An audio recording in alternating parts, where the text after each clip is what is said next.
अस्सलाम वालेकुम दोस्तों, क्या हाल है? ठीक हो दोस्तों? आज ਦੀ ਜਿਹੜੀ ਸਾਡੀ ਵੀਡੀਓ ਹੈ ਨਾ, ਇਹ ਅਸੀਂ ਉਹਨਾਂ ਦੋਸਤਾਂ ਵਾਸਤੇ ਬਣਾ ਰਹੇ ਹਾਂ ਜਿਹੜੇ ਗੋਟ ਫਾਰਮਿੰਗ ਕਰਨਾ ਚਾਹੁੰਦੇ ਨੇ ਔਰ YouTube ਤੋਂ ਵੇਖ ਕੇ ਜਾਂ ਕਿਸੇ ਬੰਦੇ ਨੂੰ ਵੇਖ ਕੇ ਨਾ ਤੇ ਉਹ ਫਾਰਮਿੰਗ ਕਰਨਾ ਚਾਹੁੰਦੇ ਨੇ। ਉਹਨਾਂ ਦੇ ਵਾਸਤੇ ਬਿਹਤਰੀਨ ਮੌਕਾ ਇਹ ਹੀ ਹੈ, ਅਗਰ ਤੇ ਉਹ ਬੱਕਰੀਆਂ ਦਾ ਕਾਰੋਬਾਰ ਸ਼ੁਰੂ ਕਰ ਦੇਣ ਤੇ ਉਹਦੇ ਵਾਸਤੇ ਉਹਨਾਂ ਨੂੰ ਕੁਝ ਨਾ ਕੁਝ ਬੱਕਰੀਆਂ ਦੇ ਬਾਰੇ ਪਤਾ ਹੋਣਾ ਚਾਹੀਦਾ ਹੈ। और दूसरा गल ये है भाई, अगर उन्हें शुरू करना भी है मार्च और फरवरी मार्च और अप्रैल दे विच शुरू करें, क्योंकि फरवरी ला बकरियां लैनियां शुरू करें, फिर उन्हें अच्छी खुराक देवें, उन्होंने मोटा ताज़ा करें और मार्च ला उन्होंने जेड़ा है ना खुराक शराक दे के एक महीना उन्होंने डिवर्मिंग वगैरह करके उस तो बाद अप्रैल दे विच यूं ही आवे अप्रैल और मई के दरम्यान एक क्रास करावनी शुरू कर देवें और वो बकरियां ताड़ियां अच्छे मुनाफा भी देसन और वो तुहानू अच्छा प्रॉफिट भी देसन और बच्चे नू संभालना भी ताड़े लिए बहुत कम हो सी, क्योंकि मेहनत ताड़ी घट हो सी, मौसम बिल्कुल सही हो सी, तुहानू बच्चे नू रखण दा भी मसला मसाइल ना आमसन। और तुसी अगर गोट फार्मिंग करना भी चाहते हो तो तुसी बिल्कुल अनजान हो तो तुसी बकरा फार्मिंग करो। बकरियां दी निस्बत बकरियां दे विच बहुत घट जिहड़ा है मसले मसाइल हैं। बकरा फार्मिंग जदों करसो बेहतर है तुसी किस अच्छे फार्मर कोलों कोई चंद दिन ला के सीख लो, वेख लो, प्रैक्टिकल करो, उत्थे जाके पुछो दसो सारा कोई की करना है। बकरियां दा ये कि बकरे तुहानू इतने मसले नहीं पैदा करते जितनी बकरी। बकरी एक मशीन है ते मशीन नू चलावन वास्ते एक कारीगर दा होना जरूरी है, ना कि अनजान बंदा। ਇਹਦੇ ਕੀ ਹੁੰਦਾ ਕਿ ਇਹਦੇ ਜਦੋਂ ਡਿਲੀਵਰੀ ਦਾ ਟਾਈਮ ਆਉਂਦਾ ਹੈ ਡਾਕਟਰ ਮੌਕੇ ਤੇ ਨਹੀਂ ਪਹੁੰਚ ਸਕਦਾ, ਤੁਹਾਨੂੰ ਇਤਨਾ ਪਤਾ ਹੋਵੇ ਕਿ ਤੁਸੀਂ ਬੱਚਾ ਡਿਲੀਵਰ ਕਰ ਰਹੇ ਹੋ। ਅਗਰ ਜ਼ਿਆਦਾ ਕੇਸ ਹੈ ਤਾਂ ਫਿਰ ਡਾਕਟਰ ਨਾਲ ਰਜੂ ਕੀਤਾ ਜਾਂਦਾ ਹੈ। ਉਸ ਤੋਂ ਬਾਅਦ ਤੁਹਾਨੂੰ ਇਸ ਦੇ ਚਾਰੇ ਦਾ ਇਸ ਦੇ ਹਵਾਨੇ ਆਰਡਰ ਦੇ ਮਸਲੇ ਮਸਾਇਲ, ਥਣਾਂ ਦੇ ਅੰਦਰ ਮਸਲੇ ਮਸਾਇਲ, ਫਿਰ ਇਹਨੂੰ ਸਰਦੀ ਗਰਮੀ ਦਾ, ਫਿਰ ਇਹਦੇ ਇਹ ਸਾਰੀਆਂ ਚੀਜ਼ਾਂ ਲੈ ਕੇ ਚੱਲਣਾ ਪੈਂਦਾ ਹੈ। ਔਰ ਹਜ਼ੂਰ ਪਾਕ ਦੀ ਹਦੀਸ ਵੀ ਹੈ कि एक काम जेड़ा है बकरी फार्मिंग ये सारे अंबिया ने कीता है और ये क़यामत तक घाटा नहीं नफ़ा ही नफ़ा है।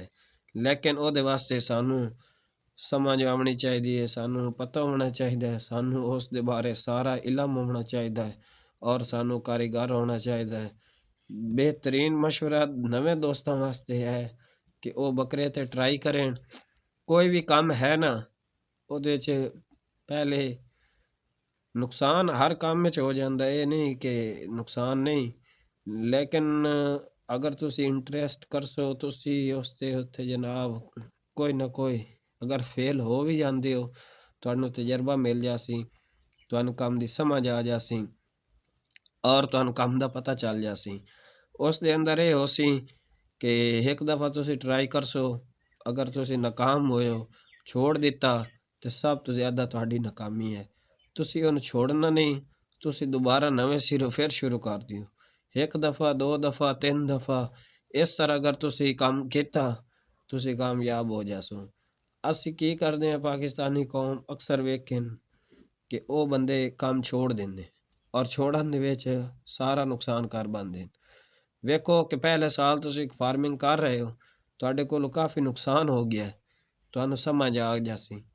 अगली दफ़ा तुसी फार्मिंग करसो ਉਹਦੇ ਵਿੱਚ ਜਿਹੜੀਆਂ ਚੀਜ਼ਾਂ ਤੋਂ ਤੁਹਾਨੂੰ ਨੁਕਸਾਨ ਹੋਇਆ ਜਾਂ ਜਿਨ੍ਹਾਂ ਤੋਂ ਕੀਤਾ ਉਹ ਤੁਸੀਂ ਦੁਬਾਰਾ ਉਹ ਚੀਜ਼ਾਂ ਤੇ ਕਦੇ ਵੀ ਕਵਰ ਨਾ ਕਰਸੋ, ਕਿਉਂਕਿ ਉਹ ਤੁਹਾਡੇ ਕੋਲ ਪਹਿਲੇ ਇਤਨਾ ਇਲਮ ਹੋ ਚੁੱਕਾ ਸੀ।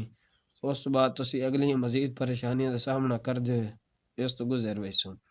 ਤੇ ਰੱਬ ਤਾਲਾ ਦਾ ਅੱਲਾਹ ਤਾਲਾ ਦਾ ਵੀ दूसरा फरमान है कि मेहनत ज़ाया नहीं जाती, मेहनत डट के करनी चाहिए। बाकी जो मालिक नूं मंजूर है हुंदा ओही है। तो अल्लाह दे फजल करम नाल ये काम जेड़ा है ठीक है, लेकिन मेहनत भी ज़्यादा है, इतना आसान भी नहीं, इतना मुश्किल भी नहीं। ते जेड़े दोस्त साडे नाल तावन कर रहे हैं उन्हां दा बहुत बहुत शुक्रिया। बाकी इंशाअल्लाह जेड़े दोस्त ਕਿਸੇ ਵੀ ਮਸਲੇ ਮਸਾਇਲ ਵਾਸਤੇ ਅਗਰ ਸਾਡੇ ਕੋਈ ਕਮੀ ਪੇਸ਼ੀ ਰਹਿ ਗਈ ਹੋਵੇ, ਉਹ ਸਾਡੀ ਸਲਾਹ ਕਰ ਦੇਵੇ, ਕਿਉਂਕਿ ਅਸੀਂ ਆਪਣੇ ਤੌਰ ਤਰੀਕੇ ਨਾਲ ਹੀ ਚੱਲ ਰਹੇ ਹਾਂ। ਕੋਈ ਦੋਸਤਾਂ ਨੂੰ ਅਸਾਂ ਵੀ ਮਸ਼ਵਰਾ ਲੈਂਦੇ ਹਾਂ, ਕੋਈ ਨਾ ਅਸੀਂ ਦਿੰਦੇ ਹਾਂ। ਤੇ ਇਹ ਫੀ ਸਬੀਲਿल्लाह ਸਾਡਾ ਮਕਸਦ ਹੀ ਇਹੀ ਹੈ ਕਿ ਗੋਟ ਫਾਰਮਿੰਗ ਪਾਕਿਸਤਾਨ ਦੇ ਅੰਦਰ ਇਤਨੀ ਹੋ ਜਾਵੇ ਕਿ ਜੇ ਹਰ ਜਗ੍ਹਾ ਤੇ ਹਰ ਬੰਦੇ ਨੂੰ, ਗਰੀਬ ਬੰਦਾ ਤਾਂ ਗੋਸ਼ਤ ਲਾ ਹੀ ਨਹੀਂ ਸਕਦਾ ਬੱਕਰੇ ਦਾ, ਕਿਉਂਕਿ ਮਹਿੰਗਾ ਇਤਨਾ ਹੈ। ਤੇ ਇਸ ਨਾਲੋਂ ਸਾਨੂੰ ਚਾਹੀਦਾ ਕਿ ਅਸੀਂ ਆਸਾਨ ਕਰੀਏ, ਔਰ ਸਾਰੇ ਦੋਸਤਾਂ ਨੂੰ ਮਸ਼ਵਰਾ ਇਹੀ ਹੈ ਕਿ ਉਹ ਕੰਮ ਕਰਨਾ ਚਾਹੁੰਦੇ ਤੇ ਇਸ ਤਰੀਕੇ ਨਾਲ ਕरें।